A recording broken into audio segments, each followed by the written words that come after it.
Hello guys and welcome to another edition of Rage Against the Dice. Today we're following up on our Tombstone series, which is by Black Scorpion Miniatures, and it's set in the Old West. It's a skirmish game and it's one that I'm really into. I love the Wild West, as you guys probably know from previous videos, and if you don't, well, I do, so yay. So what I thought I'd do today is I'd just look at some of the old miniature range, which I've got painted up, ready for getting the new miniatures painted up. I know what you're thinking, crazy talk guys. So here's some of the ones I've done, and you can see there's a wide variety of colours and things like that there. Now you are wondering about that. I'm sure there's a guy in a yellow flasher map that cannot have escaped your notice. Well, the reason for that is, when we were first playing Legends of the Old West, these were the models we used. And Alan wasn't sure he would remember his models, so what we did was we painted them each in individual coloured coats so he could differentiate them. But as it turned out, he didn't need them anyway, and he quickly learned who everybody was. But with Alan being new to miniature games, especially at that point in time, it was something he wasn't that confident on. So what we're going to do is we're going to have a look at some of them. What you will notice is that on some of the older ones, some of the weapons from the resin is bent. That will happen with resin. It certainly does happen with other models as well. I do find that occasionally I have to heat up the guns and bend them back into place, and then touch up the paint if any of it chips. It usually doesn't chip, but if it does, that's what I do. So what I'm going to do is I'm just going to get ready to get this all set up, and then we're going to have a look at some of the different models, and you can see some of the different sort of styles of the models that they do. Obviously you can have a look at the paint style and things like that. Comments are always appreciated, but we're mainly looking at the sculpts themselves. So let's get this all set up and then we'll come down to it. So here you go. So the first one we're going to look at is this guy. He's obviously of religious nature. He's got the cross and he's got a shotgun there. I really like this model. I wasn't one that featured in my gang in a previous game anyway, but he's certainly a model I definitely want to use at some point down the line.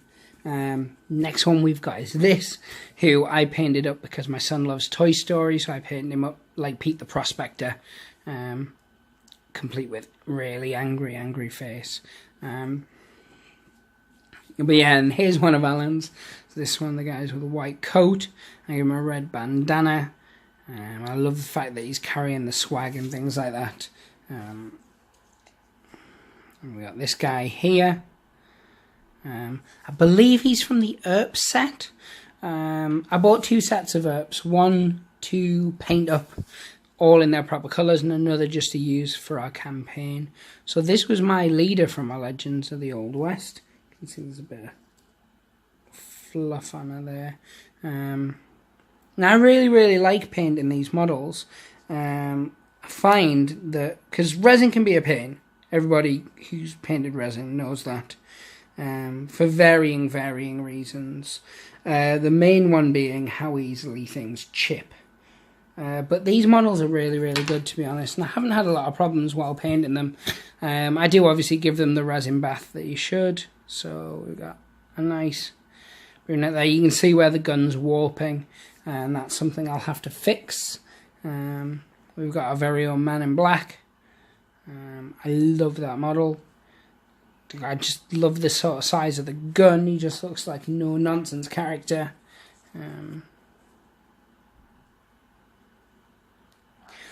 So yeah, this is, obviously you guys know I backed the Kickstarter of it. You can see again the gun's bent here.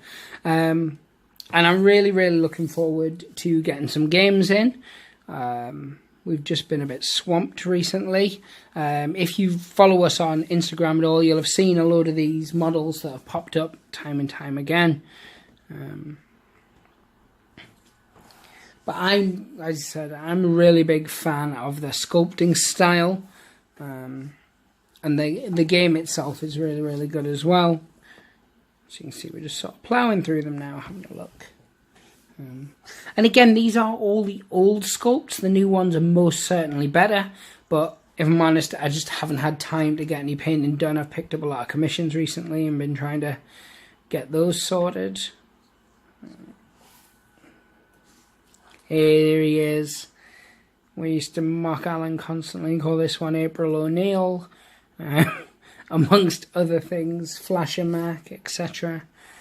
Paddington Bear was another one. Now, I've always previously, when I've done Wild West, because I was a bit fascinated by the concept of it, I've always done all-female gangs.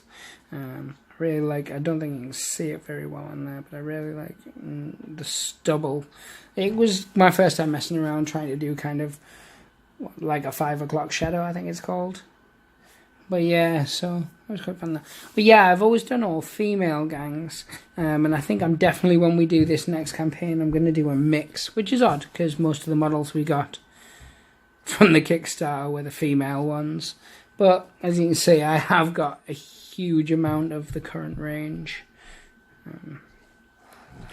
A little side note on that actually is, I think after Salute, a lot of their stuff went up on the website. I know you can buy the rulebook now.